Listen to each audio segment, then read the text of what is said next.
It was the worst thing ever. It was horrible. And it went through so many names and so many, just so many horrible songs we'd written. But eventually, because that's actually how we got into bringing Steve in the band, and that's how basically our old band Seasons in the Field started. Our drummer Bob Bigelow at the time started seeing this girl and suddenly started never being able to practice or anything. And me and Russ, you know, we had practiced with this Bob for a while, and we wanted to keep what we had started going. So, you know, Russ is like, there's this kid Steve Peck, you know, he's not doing anything right now, he's a good drummer, and we should go talk to him. So we went up to Davis Supermarket and talked to Steve Peck, the first time I ever met Steve Peck. And he was working there, I believe, as a bag boy. We ended up practicing at this church called the House of Faith. And it was a separate on a guy named Conrad. He lived in a house, and like they had a driveway, and across the driveway, it was a giant, it looked like a giant barn. It looked like, you know, any barn you would ever see just driving down the road, but when you went inside, it looked like a, you know, a Hyatt hotel.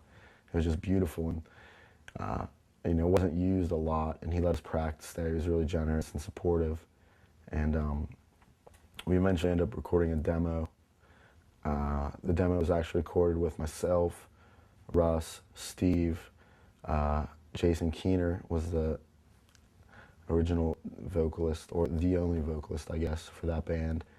And actually on the original demo, Jeremiah Momper played guitar, and Jeremiah Momper was in the Juliana Theory for the first album or so. You know, we went to this trailer, actually. This guy had a recording studio in his trailer, and we went there and recorded.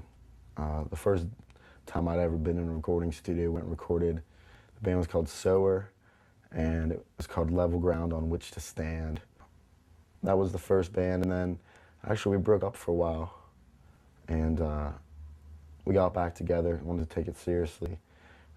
Took a lot of the songs, changed them, made them better, changed the name to Seasons in the Field, went to a place called Gamut Recordings, which had done bands like Passover, and a lot of like, you know, a lot of the local bands we respected, and we did the first Seasons in the Field recording.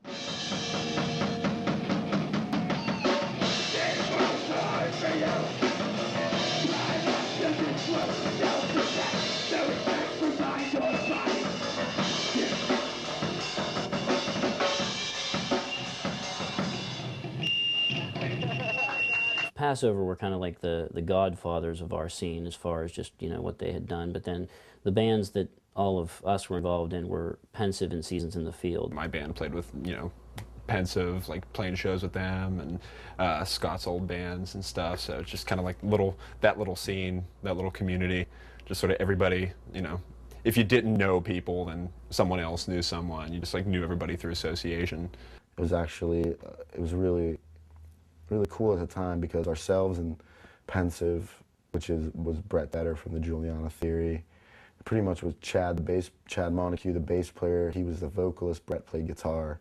Josh Walters, the drummer of the Juliana Theory now, played drums. Marty Lund played bass.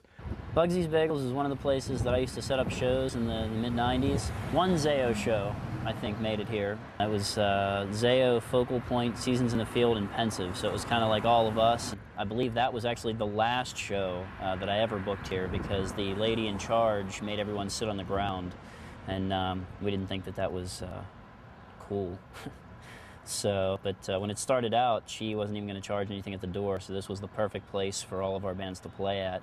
And then she, you know, just on a whim decided to charge $1 at the door and give all the money to the bands, which was a great situation. And then she got real greedy and decided she wanted to charge $5 and $6 at the door and keep a lot of money for herself, and turned into a bad situation. But for a while, this was a really cool place for us to come, and all ages, of course. And yeah, Good bagels.